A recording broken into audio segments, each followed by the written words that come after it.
So hello mga chika, dalas ito na nga ang part 2 na inaabangan natin sa vlog ni Miss Janine Gutierrez. At best decision ever ko siguro mag-go-off ng comments dito. Feeling ko kasi napaka-limited edition lamang ng aking utak at super boring ko. So,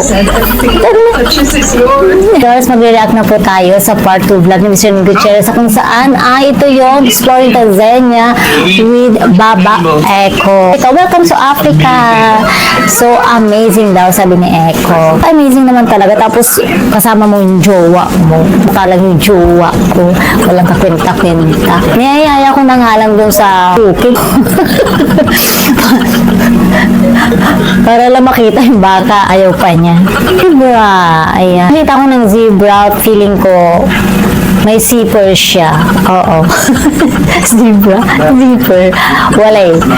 Ang dami mga kapag siguro nandyan ka, tapos makababa ka, baka sigurin ka ng mga hayop. Hindi ka na hindi ka na makakatakas ng buhay kasi nilamon ka na. Ang ganda ni Miss Janine. Super. Para na rin tayo nakapunta ng Africa. Wow! As in, wow na wow talaga. Wala akong nasabi. Wow na wow talaga. Antot na yung lion. Tsaka nakakatakot yung lion mo. Pag nagising niyan, Diyos ko. Grabe naman yung ads na. So, ito yung flamingo. Flamingo pa yung tawag dyan. Flamingo nga yung tawag dyan. Alam ko. Anong kinakain ni Janine? You're so pretty si Janine Gutierrez. Lunchtime na. Nakakagutom. Hindi pa kasi ako kumakain. Nagugutom ako. Pakilig. Alam niyo, sa totoo alam, pinipigilan ko lang po talagang kiligin. Kasi yung kapitbahay kong bulldog, natutulog. Kaya naman, di ba, kung nagsisigaw ako, tapos, alam mo yun, natitibi ako, nakikigamit na nga lang ako ng computer niya. Oo, meron palang ganyan. Ang galing. Wow, mga souvenir. Yes. Tuwang-tuwa si Janine na parang bata. Nabuang na git.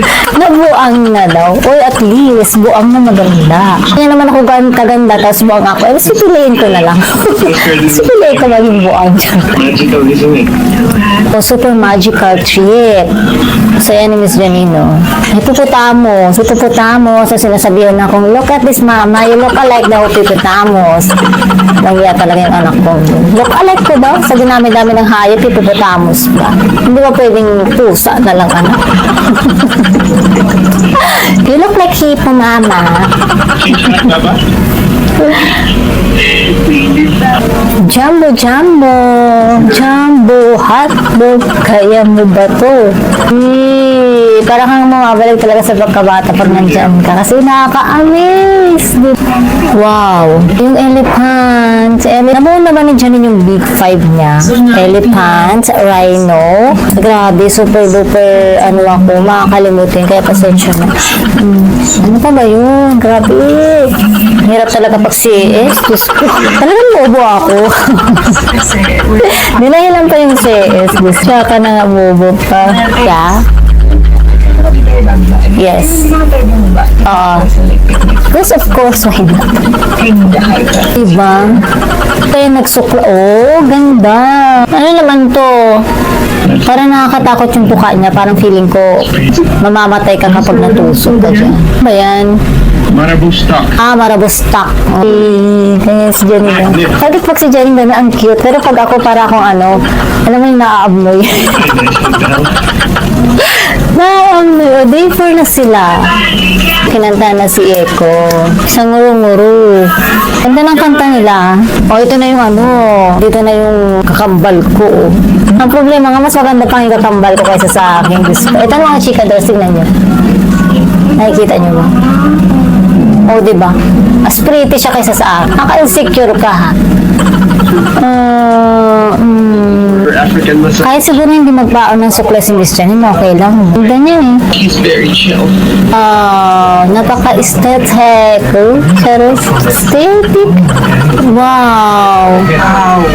Wow, as in wow. Yung giraffe. Yung bata ako napapagkamalan ko ng mawari kung ano yung giraffe at saka zebra. Hindi ko alam kung bakit tinatanong ako dati kung ano yung zebra, sinasabi ko giraffe. Tinatanong ako ano yung giraffe, sinasabi ko zebra. Tinanong ko din yung anak ako no. Nakita ko yung picture ng zebra, tapos sagot din niya giraffe. So sabi ko, hindi na kailangan ng DNA. Pagnanay nga tayo.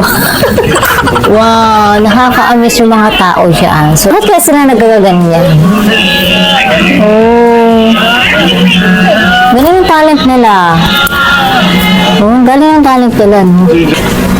Wow, so pretty. Wow, so sweet. Guwapo. Ano yun, nunta kayo ng Africa? May idea na kayo, ha? Yeah, bro. Maapoy na, Ah, mag-ano siya, gagawa siya ng apoy. Para kang ano susunduin. Alam mo yun, no? Yung parang ano. Wow, wow, ang galing. Ang galing ng ano nila. Yung parang souvenir siya. Oh, kain na naman siya. Pony-pony ata itong mga to. Wow, ang ganda talaga. Lahat ng mga uri ng hayop nandoon na. Cute. Oh, nasa Serengeti. Serengeti, baby! Ganda. Ganda. Sige na, birthday ko pa. Happy birthday! Yay! Happy birthday, Eiko! Ano na ngayon eh, December na. Lagi talagang ano, no? Walang katapos ng birthday ni Eiko, no? Tapos ang birthday ni Eiko kasi hanggang ngayon, wala pa na papakulong. Yung wish niya na may mapakulong, natutupad.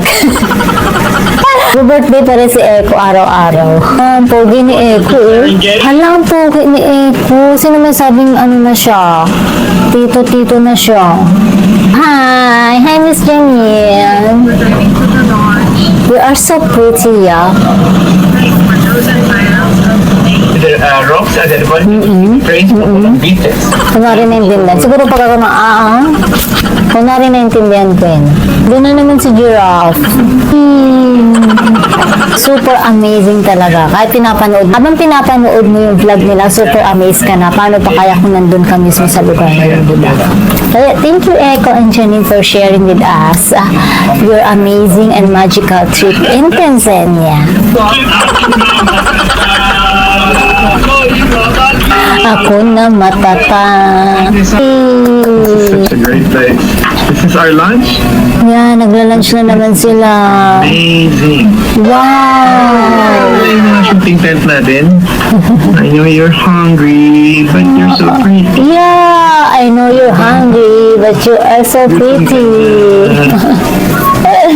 Ang cute. Sobrang gandang-ganda talaga si Echo kay Janine. This is so cool. Sa kanyang baba. Wow. Sa totoo lang, this session ever yung mag-go-off ako dito ng comments kasi feeling ko sobrang boring yung kausap. Oh, the sunset. Wow, ang ganda. Wow, so amazing. Ayan, gabi na. So, gabi na. Naantok na si Miss Janine. Gaganon pa lang siya. Grabe, ang cute pa rin ni Janine kahit maggagaganon pa rin siya. So, ayun na nga mga chika, dalas natapos na ang part 2 na vlog ni Miss Janine Gutierrez at aabangan naman natin ang part 3. Ayan. Kaya naman, abang-abang na tayo mga chika, Doras. Ngayon pa lang ay nai-excite na ako. And that's all for mga chika, Doras. For more Echo Nina and Showbiz update, please don't forget to like, share, and subscribe my channel. Thank you for watching.